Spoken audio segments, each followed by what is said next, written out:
Welcome to this lesson on subtracting polynomials. Today, we are going to master the art of distributing the negative sign and combining like terms. This is a fundamental skill in algebra that you will use over and over again, so let's get started. Before we subtract, let's quickly review what we are looking at. A polynomial is made up of terms. In this expression, 4x squared minus 3x plus 7, the numbers in front of the variables, like the 4 and the 3, are called coefficients. The letters, like x, are variables.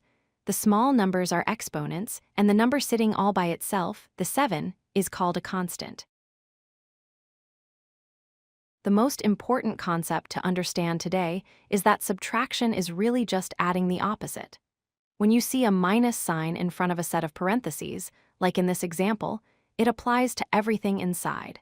You can think of it as distributing a negative one to every single term inside those parentheses. This leads us to the golden rule of subtracting polynomials. When you see a minus sign before parentheses, you must flip the sign of every single term inside. A positive term becomes negative, and a negative term becomes positive. This is where most mistakes happen, so keep this rule in mind. Let's solve a problem step by step.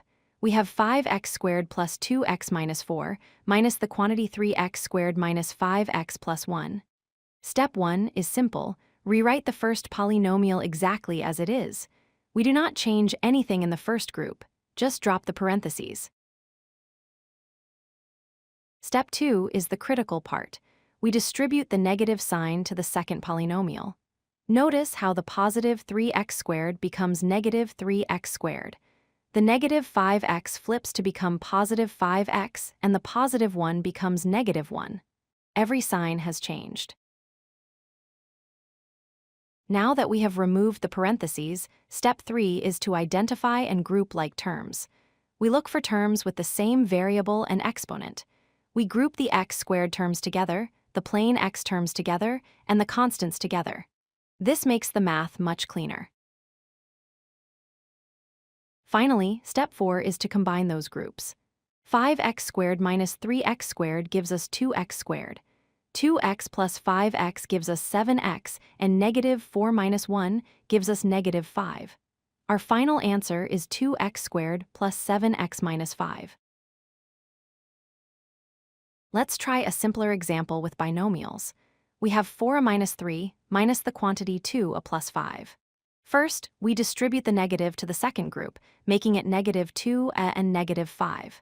Then we group our terms. 4a minus 2a is 2a, and negative 3 minus 5 is negative 8.